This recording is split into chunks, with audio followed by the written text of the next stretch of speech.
मंदिर के काटे काटे घूम जाए महादेव हो भैया। मंदिर के काटे काटे घूम जाए महादेव हो भैया। भैया हो कटला रोसाला छाती गुरु महादेव हो भैया। भैया हो कटला रोसाला छाती गुरु महादेव हो भैया। घर से बाहर भेली सिसिया बानिया हो भैया। घर से बाहर भेली सिसिया बानिया हो भैया। भैया हो डमरुला रोसाला छाती गुरु महादेव हो भैया। भैया हो रोसाला छाती गुरु महादेव हो भैया। मंदिर के काटे काटे घूम जाए महादेव हो भैया। भैया हो कटला रोसाला छाती गुरु महादेव हो भैया। भैया हो कटला रोसाला छाती गुरु महादेव हो भैया। घर से बाहर भेल सिसिया बानिया हो भैया। घर से बाहर भेल सिसिया बानिया हो भैया।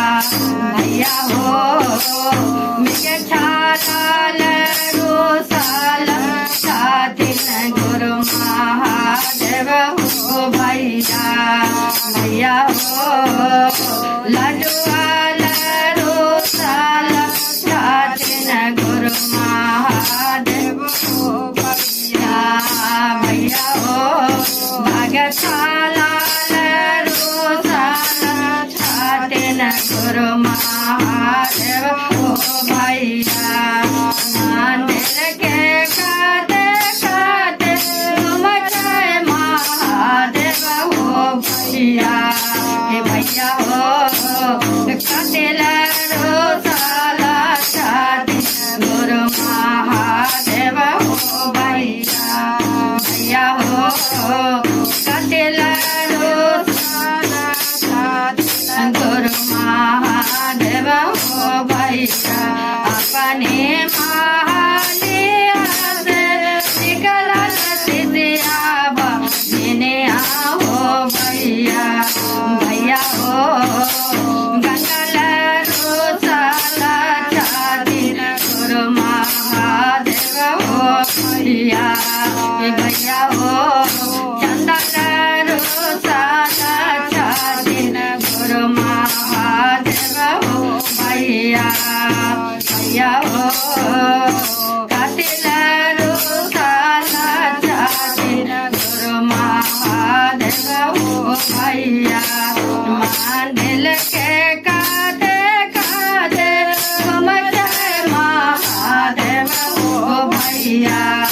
भैया हो कटला रोसाला छाती गुरु महादेव हो भैया।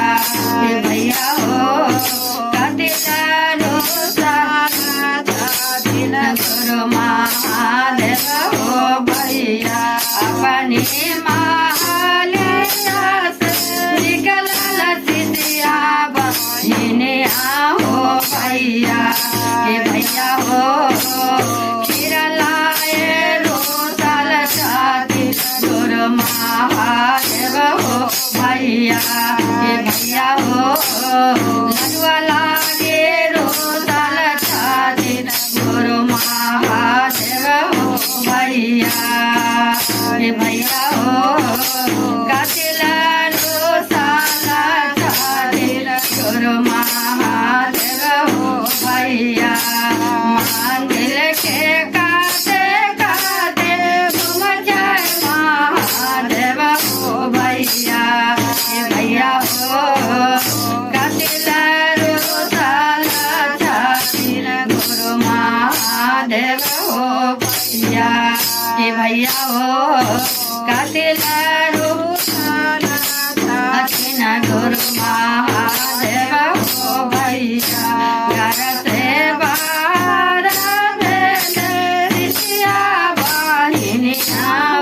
भैया ये भैया हो सियाला रोसाला छाती गुरु महादेव हो भैया ये भैया हो सियाला रोसाला गुरु महादेव हो भैया साहेब हरिंदर भैया तीन सूत्र जलकिन हो भैया भैया हो तीनों जापवा तीन रात हो भैया भैया हो तीनों जापवा तीन रात हो भैया पहला में दाया मंगला दूसरा में चर्चा हो भैया भैया हो तीसरा